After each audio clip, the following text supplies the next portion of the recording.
وہ ابھی تیار ہی نہیں، تو معدوم چیز جو پیدا ہی نہیں ہوئی ہے اس چیز کو خریدا جا رہا ہے، یہ جائز ہوگا ناجائز؟ یہ ہے سوال۔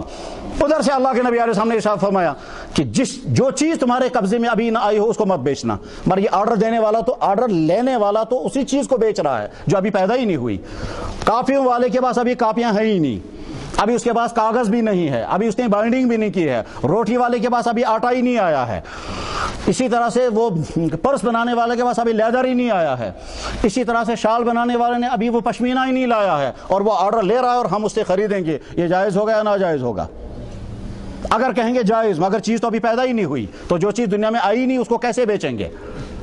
ادھر سے اسلام کا قانون یہ ہے کہ جو چیز دنیا میں پیدا نہ ہوئی ہو اس کو مت بیچنا، کیونکہ اللہ کے نبی نے منع فرمایا، اللہ کے نبی علیہ السلام نے منع فرمایا جو چیز ابھی پیدا ہی نہیں ہوئی اگر تم نے وہ چیز بیچی تو ہو سکتا ہے خریدار کو دھوکہ لگے گا، اس لیے گائے کے تھن میں جو دودھ ہے آپ اس کو بیچ نہیں سکتے، اس لیے مرغی کے پیٹ میں جو انڈا ہے اس کو آپ بیچ نہیں سکتے، اس لیے اس کھیت کے اندر سے جو اناج اگلے سال پیدا ہوگا اس اناج کو آپ بیچ نہیں سکتے، اس لیے اللہ کے نبی علیہ السلام نے صاف اعلان فرمایا جس باغ کا پھل ابھی آیا ہی نہیں ہے اس کو مت بیچنا، پھل آنے سے پہلے باغ کو بیچنا اللہ کے نبی نے منع فرمایا۔ جب یہ سارے منع ہو گئے تو یہ جو ہم آرڈر کی بے کر رہے ہیں یہ کیسے جائز ہو جائے گی؟ اب اگر فیصلہ کر دیں گے صاحب ناجائز ہے تو ساری امت مشکلات میں پھنس جائے گی، ساری دنیا میں کاروبار چل رہا ہے، امام صاحب رحمہ اللہ تعالیٰ نے اپنے زمانے میں اندازہ کر لیا تھا آگے یہ آنے والا ہے، اب اگر اس کو ناجائز کر دیں گے تو امت مشکلات میں پھنسے گی، اور اگر جائز کریں گے تو کریں گے کیسے جائز؟ جائز بننے کی شکل ہی نہیں بن رہی ہے۔ اب ڈھونڈی حدیثیں، حدیثوں میں کہیں نہیں لکھا ہے کہ اس طرح کی حدیثیں، اس طرح کی خرید و فروخت جائز ہے، کہیں نہیں حدیث ہے، لے دے کر کے ایک حدیث مل گئی، اس حدیث میں اللہ کے نبی علیہ السلام نے جو ارشاد فرمایا اس کو کہتے ہیں ہمارے ہاں بیع السلم۔ یہ بیع السلم میں کیا ہوتا ہے؟ جو چیز ابھی آئی ہی نہیں وہ چیز انسان خریدتا ہے، اور وہ چیز مدینہ طیبہ میں بیع السلم ہوا کرتی تھی، باغوں کی بیع، ایک آدمی دوسرے سے کہتا تھا مجھے اتنا پھل چاہیے، اللہ کے نبی علیہ السلام کے سامنے یہ صورتحال تھی کہ بہت سارے لوگ پھل خریدتے ہیں وہ پھل ابھی آیا ہی نہیں ہوتا ہے، وہ کہتا تھا کہ صاحب میں باغ نہیں خریدوں گا، میں آپ سے پھل خریدوں گا، اللہ کے نبی علیہ السلام نے فرمایا ہاں یہ خریدنا جائز ہے، مگر شرط ایک ہے، شرط کیا ہے؟ پھل کی تعداد طے کر لینا، پھل کی کوالٹی طے کر دینا، اس کی مقدار طے کر دینا، اور ساتھ میں کس دن وہ پھل آپ کے حوالے کر دے گا وہ دن بھی طے کر دینا، اور پیمنٹ پہلے ہی دن کر دینا۔ صاحب یہ قانون اس پر فٹ کریں گے وہ بھی نہیں ہو پائے گا، کیوں؟ اس لیے کہ اگر آج ہم کسی کو آرڈر دیں گے اور ساری رقم آج دے دیں گے جیسے اللہ کے نبی نے فرمایا، اور بعد میں وہ آرڈر والا گم ہو جائے گا تو ہماری رقم ڈوب جائے گی، ہم کہاں سے ڈھونڈیں گے؟ تو سوال یہ ہے یہ جائز ہوگا یا ناجائز؟ اور اگر ہم نے اس کو جائز مان لیا تو اگلا مشکل سوال یہ ہے کہ یہ وعدہ ہے یا خرید و فروخت؟ اگر وعدہ ہے تو حکم بدل جائے گا، اور اگر یہ خرید و فروخت، اگر یہ سودا ہو گیا تو سودا ہوگا کیسے؟ جو چیز ابھی پیدا ہی نہیں ہوئی اس کا سودا کیسے کیا جائے گا؟ یہ ہے وہ مشکل۔ امام صاحب رحمہ اللہ تعالیٰ نے اس پر غور کیا، کہا دیکھیے صاحب قرآن کریم میں اللہ تعالیٰ فرماتے ہیں ما جعل علیکم فی الدین من حرج، میں نے دین تمہارے لیے بھیجا اس میں تمہارے لیے تنگی نہیں ہے، اس کا مطلب آسانی، دین آسان ہے۔ لا یکلف اللہ نفسا الا وسعها، اللہ تعالیٰ شانو ایسا حکم نہیں دیں گے جو حکم تمہاری ہمتوں سے باہر نکل جائے اور تم اس پر عمل نہ کر سکو، نہیں۔ اللہ تعالیٰ فرماتا ہے یرید اللہ بکم اليسر، اللہ تعالیٰ تمہارے لیے آسانی کا معاملہ کرنا چاہتے ہیں، تو ضرور آسانی۔ ان تمام آیتوں کو، اور اللہ کے نبی علیہ السلام نے فرمایا ان الدین یسر، دین بالکل آسان ہے، تو قرآن کی آیتیں اور ان حدیثوں کو سامنے رکھ کر کے امام ابو حنیفہ رحمہ اللہ تعالیٰ نے ایک پہلے فارمولہ بنایا۔ فارمولہ کیا؟ انہوں نے کہا الاستحسان۔ لوگوں نے کہا جی یہ کیا نکالا آپ نے استحسان؟ یہ تو ہے ہی نہیں کہیں، نہ کہیں قرآن میں ہے نہ کہیں حدیثوں میں، یہ کیا نکالا آپ نے استحسان؟ میں نے کہا استحسان کا مطلب ہوتا ہے امت کی ضرورت کے لیے، امت کی ضرورت کے لیے اس چیز کو جائز کرنے کی کوشش کرنا جس کو اگر جائز نہ کیا جائے تو امت مشکلات میں پھنس جائے گی اور لوگ دین کو مشکل سمجھنے لگیں گے، اس چیز کو جائز کرنے کے لیے استحسان کا فارمولہ ہے۔ سب سے پہلے امام مالک رحمہ اللہ تعالیٰ نے فرمایا ہے کہ وہ نوعی چیز کیا تھا، یہ کہیں نہیں ہے قرآن و حدیث میں۔ امام صاحب نے فرمایا ماننا پڑے گا، آگے چل کر دیکھو تمہیں کرنا کر۔ چنانچہ استحسان کا مطلب کیا ہوتا ہے کہ یہ جو اس طرح کی خرید و فروخت ہے، اس خرید و فروخت کو اسلام جائز قرار دیتا ہے، اور جائز قرار دینے کے لیے بنیاد کیا بنائی؟ اب بنیاد بنائی جناب رسول اکرم صلی اللہ علیہ وسلم کی خدمت میں ایک عورت حاضر ہوئی اور انہوں نے عرض کیا حضرت، وہ جمعے میں وہ نماز میں آیا کرتی تھی، تو اس نے دیکھا اللہ کے نبی علیہ الصلوۃ والسلام خطبہ ارشاد فرماتے تھے جمعے کے دن، اور وہ ٹیک لگاتے تھے ایک کھجور کے تنے کے ساتھ۔ اس عورت نے سوچا کہ حضور کو بیٹھنے کی بھی جگہ نہیں ہے مسجد کے اندر، اس زمانے میں مسجد ایسی تھی جس کو ہم تصور بھی نہیں کر سکیں گے، نیچے کوئی فرش نہیں, کوئی چراغ نہیں, دیواروں میں کوئی پلستر نہیں, مٹی کے اوپر سجدے ہوا کرتے تھے. بارش اگر ہوتی تھی تو مسجد کے اندر کیچڑ ہو جاتا تھا اور اسی کیچڑ میں سجدے کیے جاتے تھے. کوئی جائے نماز, حتیٰ کہ اللہ کے نبی کے لیے بھی جائے نماز نہیں تھا. اس مسجد کے اندر نماز ادا ہو رہی تھی, اس لیے ممبر بھی نہیں تھا. اس عورت نے عرض کیا, یا رسول اللہ صلی اللہ علیہ وسلم, میرا ایک غلام ہے, وہ بہت عمدہ قسم کا نجار ہے, اگر آپ اجازت دیں تو میں اس سے کہوں گی آپ کے لیے ممبر تیار کرے گا. اللہ کے نبی علیہ السلام نے پہلے تو منع کر دیا, لیکن شاید اس نے پھر دوبارہ اصرار کیا ہوگا تو حضور نبی علیہ السلام نے اجازت دی, اچھا ٹھیک ہے. چنانچہ اس نے کہا, اصنع اعوادا, بہت اچھی لکڑیاں تم ڈھونڈو اور اچھی لکڑیاں میں اچھے تختے بناؤ اور ان کا ممبر تیار کرو. چنانچہ وہ غلام وہ گیا مدینہ طیبہ کے تقریباً 20-22 کلومیٹر دور ایک جنگل کے اندر, اور عجیب بات یہ ہے کہ وہ جنگل آج بھی اسی طرح سے موجود ہے, اس کے وہ درخت آج بھی اسی طرح سے موجود ہیں. ایک مرتبہ اللہ تعالیٰ شانہ نے احسان فرمایا, کرم فرمایا, ہم لوگ اس جنگل میں چلے گئے اور پتہ چلا یہی وہ جنگل ہے جس جنگل سے اللہ کے نبی علیہ السلام کے ممبر کے لیے لکڑیاں لائی گئی تھی. خیر, اس جنگل کے اندر تبلیغ کا اجتماع تھا. بہرحال وہاں سے وہ گیا, وہ غلام, اس نے درخت کاٹے, اور درخت کاٹنے کے بعد اس سے تختے بنائے, تختے بنانے کے بعد پھر ممبر تیار کیا اور لا کر مسجد میں بیٹھ. یہ جو مسجد میں وہ ممبر لایا گیا, اس ممبر جب وہ رکھا گیا ممبر, تو اللہ کے نبی علیہ السلام نے وہ جو کھجور کا تنا تھا, اس کھجور کے تنے کو یہاں سے ہٹا کر ادھر کر دیا اور خود ممبر پر تشریف فرما ہو گئے. اب جب ممبر پر تشریف فرما ہوئے, اس کھجور کے تنے سے رونے کی آواز آئی اور مسجد میں تمام صحابہ نے وہ سنی. عبداللہ ابن عمر رضی اللہ عنہ کہا کرتے تھے کہ جس طرح سے 10 ماہ کی گاون اونٹنی چیختی ہے, اسی طرح سے چیخ کی آواز ہم نے اس سے سنی. اور ایک حدیث جو بخاری میں ہی حدیث ہے کہ صحابی کہتے ہیں کہ جس طرح سے بچہ ہچکیاں لے لے کر روتا ہے اور اس کے بعد جب اس کے والدین اس کو گود میں بٹھاتے ہیں اور اخیر میں وہ پھر وہ ہچ وہ جو کرتا ہے, اسی طرح سے ہم نے سنا جب جناب رسول اکرم صلی اللہ علیہ وسلم ممبر سے نیچے اترے اور جا کر اس کھجور کے تنے کو گلے سے لگایا. ضمہ الی صدرہ, بخاری میں الفاظ یہی ہیں, ضمہ الی صدرہ, اپنے گلے سے لگایا, اور گلے سے کیونکہ کھجور کے تنے سے رونے کی آواز آئی ہے. حضرت حسن بصری رحمہ اللہ تعالیٰ کہا کرتے تھے, لوگوں کھجور کا تنا پھیلا کے رسول برداشت نہ کر سکا, وہ تو بے جان تھا, تم تو جاندار ہو, تم تو ایمان والے ہو. بہرحال وہ کھجور کا تنا بعد میں وہیں دفن کیا گیا. اب امام حنیفہ رحمہ اللہ تعالیٰ نے فرمایا سراغ مل گیا. کیا سراغ مل گیا؟ اللہ کے نبی نے ایک شخص سے کہا کہ تم ممبر تیار کرو. اس نے لکڑیاں بھی اسی کی تھی, لکڑیاں بھی اسی کی تھی, کام بھی اسی کا تھا, محنت بھی اسی کی تھی. اس سے پتہ چلتا ہے کہ اس طرح کی گنجائش نکالی جا سکتی ہے. ساتھ میں مزید یہ کہا کہ جب جناب رسول اکرم صلی اللہ علیہ وسلم نے دنیا کے تمام بادشاہوں کے نام خط لکھنے کا فیصلہ کیا, اسلام قبول کرو, اور آپ نے خطوط تیار کیے, اس خطوط تیار کرنے کے بعد ایک صحابی نے کھڑے ہو کر عرض کیا, یا رسول اللہ صلی اللہ علیہ وسلم, آپ کا یہ خط جب جائے گا کسی کے پاس تو اگلا والا بادشاہ کہے گا اس پر تو مہر بھی نہیں ہے, یہ تھوڑا ہی کسی بادشاہ کا خط ہوگا. بادشاہوں کے خط جب بڑے لوگوں کے خط آتے اس میں مہر ہوا کرتی ہے, یہ تو ویسے ہی جیسے کسی نے سڑکوں میں خط لکھا, ایسا ہی ہے. اس لیے میرا مشورہ یہ ہے کہ آپ اپنے مکتوبی گرامی پر مہر بھی لگا دیں. اللہ کے نبی علیہ السلام نے تجویز قبول فرمائی کہ ہاں صحیح تجویز ہے یہ. چنانچہ مہر تیار کی گئی. اس مہر میں پوچھا گیا حضرت اس میں لکھیں یہ کیا؟ تو آپ نے فرمایا اس پہ لکھو محمد الرسول اللہ. چنانچہ محمد نیچے, اس کے اوپر رسول, اس کے اوپر اللہ, نیچے سے اوپر کی طرف پڑھا گیا محمد الرسول. جب یہ مہر تیار ہوئی تو آپ نے سونے کی انگوٹھی میں یہ لگایا, اور سونے کی انگوٹھی میں لگانے کے بعد اب اسے مہر لگاتے تھے خطوط میں. کچھ دنوں بعد دیکھا کئی صحابہ نے سونے کی انگوٹھیاں استعمال کی, کیونکہ انہوں نے دیکھا حضور نے بھی سونے کی انگوٹھی استعمال کی تو ہم بھی کریں گے. اس کے بعد آپ نے سونے کی انگوٹھی نکال دی اور فرمایا یہ وہ چیز ہے جو اللہ نے مردوں کے لیے حرام کر دی ہے, اس لیے جو دلہا ولا وہ سونے کی انگوٹھیاں پہنتے ہیں سمجھ لینا چاہیے وہ حرام ہے. اس کے بعد آپ نے چاندی کی انگوٹھی میں وہ مہر فٹ کر دی, اور وہ اس انگلی میں استعمال کیا کرتے تھے, اور وہ مہر جو ہے وہ اندر کی طرف رکھا کرتے تھے. امام صاحب نے رحمہ اللہ فرمایا اس کا مطلب یہ حضور نبی علیہ السلام نے ایک شخص کو آرڈر دیا انگوٹھی بنانے کا, تو آرڈر کی بھائی نکل گئی. ان تمام چیزوں کو سامنے رکھ کر کے امام صاحب نے فارمولہ بنایا استحسان. استحسان کا مطلب امت کی مجبوری کے لیے کسی چیز کو جائز قرار دینا. چنانچہ اس استحسان کی بنیاد پر یہ جتنے آرڈروں کی بھائی ہے ان تمام بھائیوں کو امام صاحب نے فرمایا یہ جائز ہیں. جس وقت امام صاحب رحمہ اللہ تعالیٰ نے فیصلہ کیا تھا جائز ہے, باقی تمام اماموں نے کہا نہیں قبول نہیں ہے ہمیں, اس لیے کہ اس بارے میں حدیث کوئی نہیں ہے. لیکن آج ساری دنیا کے علماء تسلیم کر رہے ہیں امام صاحب کے فیصلے کو, اور سب کہتے ہیں کہ جائز ہے. فیصلہ سب سے پہلے امام حنیفہ رحمہ اللہ تعالیٰ نے کیا.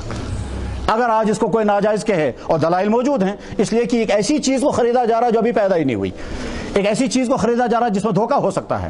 ہم نے جو آرڈر دیا تھا, جو کوالٹی طے کی تھی, کچھ پتہ نہیں وہ آرڈر جو ویسا بنے گا بھی یا نہیں بنے گا. اس میں آگے بہت سارے مسائل پیدا ہو جائیں گے. ان تمام مسائل کو حل کرنے کا فارمولہ امام ابو حنیفہ رحمہ اللہ تعالیٰ نے تیار کیا. غرض امام صاحب کا کارنامہ اصل میں یہ ہے کہ اسلامی قانون مدون کرنے کے لیے کیا کیا جائے, کہ اس کے لیے وہ تمام مسائل جن مسائل کے بارے میں قرآن و حدیث خاموش ہو اور کوئی وضاحت نہ ہو رہی ہو, اس وقت کیا کیا جائے. مجھے یاد ہے کہ ایک مرتبہ ہمارے پاس سوال یہ آیا یہیں کشمیر سے, ہاپس پھول کی کاشت کرنا جائز ہے یا ناجائز. تو ہم کو پہلے سمجھ میں نہیں آئی ہاپس پھول ہے کیا چیز. ظاہر ہے ہم نے پڑھا بھی نہیں تھا کہیں اور دیکھا بھی نہیں تھا کہیں, لیکن سوال آیا تھا, اور ساتھ میں یہ بھی سوال ذہن میں آیا کہ بھئی یہ پوچھا کیوں جا رہا ہے. اگر پھول ہے, یہ عام قسم کا پھول ہے, تو ہو جائے نا. بہرحال جب سوال آیا تو حل نکالنا ہے, تو میں نے سب سے پہلے باٹنی کے ڈپارٹمنٹ کو لکھا کہ ہم کو یہ بتایا جائے کہ ہاپس پھول کیا چیز ہے اور یہ کس کام کے لیے آتا ہے. ڈپارٹمنٹ والوں نے شاندار جواب دیا, وہاں سے ڈیٹیل لکھی انہوں نے. ہاپس پھول اس قسم کا ہوتا ہے, اس کا کلر یہ ہوتا ہے, وہ فلاں قسم کی زمینوں میں تیار ہوتا ہے, تو اس ہاپس پھول کو کاشت کرنے کا طریقہ یہ ہے, اور مقصد صرف ایک ہے, شراب بنانا. آ گئی ہمارے سامنے ڈیٹیل. ہم نے کھٹ سے اب سوچا اگر کہیں گے ہاپس پھول کی کاشت کرنا ناجائز, تو کوئی آدمی کہہ سکتا ہے نا قرآن میں لکھا ہے ہاپس پھول کی ناجائز, یا حدیث میں لکھا ہے. نہ قرآن میں ہے نہ حدیث میں ہے. ہم کیسے لکھیں گے اب ہاپس پھول کی کاشت کرنا ناجائز ہے, کیسے لکھیں گے؟ اور اگر لکھیں گے جائز ہے مگر یہ تو شراب بنانے کے لیے استعمال ہو رہا ہے. اور اس زمانے میں کشمیریوں کا مزاج کیا ہے, جدھر سارے تو سارے ادھر کو چلنے لگتے ہیں. یہ تو کشمیریوں کو معلوم ہے اس مزاج کا, کہ چنانچہ اس زمانے میں لوگوں نے اپنے باغ کاٹے اور ہاپس پھول کی کاشت شروع کر دی تھی. اپنی زمینیں جو دہان کی زمینیں تھیں ان کو ختم کر کے ہاپس پھول کی کاشت شروع کر دی تھی, اور ہر کھیت کے اندر ڈنڈے کھڑے کیے اور ہاپس پھول کی کاشت شروع کر دی تھی. ہاپس پھول کا درخت جو ہے وہ بیل کی طرح ہوتی ہے. بیل کا مطلب وہ جو روٹ ہوتا ہے, جیسے الکل یا جیسے الکل یا ایسے جیسے وہ کھیرے کا پودا لورکل, وہ جو خود کھڑا نہیں ہوتا ہے بلکہ کسی اور کے سہارے اس کو کھڑا کرنا پڑتا ہے. قرآن کریم میں اللہ تعالیٰ شان و ارشاد فرماتے ہیں هو الذی انشأ جنات معروشات وغیر معروشات, وہی تمہارا اللہ ہے جس اللہ نے تمہارے لیے ایسے باغات تیار کیے ہیں جن باغات میں سے بعض درخت ایسے ہیں کہ وہ خود ہی کھڑے ہیں, اور بعض درخت ایسے ہیں تم کو کھڑا کرنا پڑتا ہے, ڈخ لگانا پڑتا ہے تب وہ کھڑا ہوتا ہے. وہ بھی میں نے پیدا کیے, وہ بھی میں نے پیدا کیے. تو یا اللہ جب آپ اس کو کھڑا کر سکتے ہیں تو اس کو بھی کھڑا کر دیجئے, اس میں کیا مشکل ہے؟ یہاں اس میں تم کو نقصان ہوگا. وہ نقصان کیا ہوگا؟ اگر ہندوند سیدھے اوپر درخت پر ہوتی اور اوپر سے وہ ہندوند کسی کے سر شریف پر گر جاتی تو اس کا حال کیا ہو جاتا؟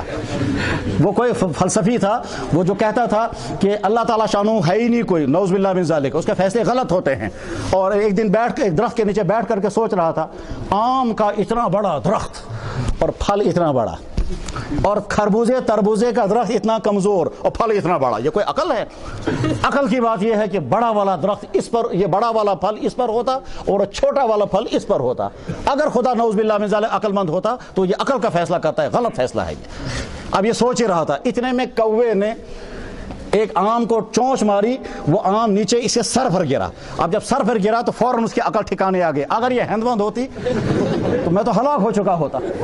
اللہ کے فیصلے ایسے ہی ہیں. غرض وہ جو راٹھ کی طرح سے آگے پودا چلتا ہے, یہ ہاپس کا پھول بھی اسی طرح سے آگے چلتا ہے اور اس میں چھوٹے چھوٹے پھول نکلتے ہیں.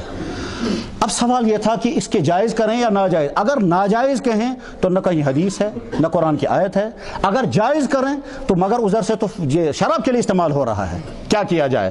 سوچتے رہے, غور کرتے رہے. زیادہ سوچنے کی ضرورت اس لیے نہیں پڑی کہ امام صاحب رحمہ اللہ تعالیٰ کا بنایا ہوا فارمولہ موجود ہے. امام صاحب رحمہ اللہ تعالیٰ نے فارمولہ بنایا. کیا فارمولہ بنایا؟ قرآن کریم کی کئی آیتیں سامنے رکھی اور مشہور حدیث سامنے رکھی. مشہور حدیث انما الاعمال بالنیات, اس حدیث کو سامنے رکھ کر کے پھر امام صاحب نے فارمولہ لگایا. کاموں کا فیصلہ مقاصد کو سامنے رکھ کر کے کر دینا, چیزوں کا فیصلہ مقاصد کو سامنے رکھ کر. الامور بمقاصدها, آپ جب کوئی کام کریں گے, اس کام کرنے کے پیچھے آپ کا مقصد کیا ہے, وہ مقصد سامنے رکھ کر کے اس کے بارے میں فیصلہ کریں گے. آپ ہو سکتا ہے یہ سمجھ نہ سکیں. میں مثال بتاتا ہوں. ایک شخص دوسرے کو کہتا ہے ماموں, تو یہ احترام ہے یا گالی ہے؟ کہ یہ دیکھیں گے اس کی نیت کیا ہے.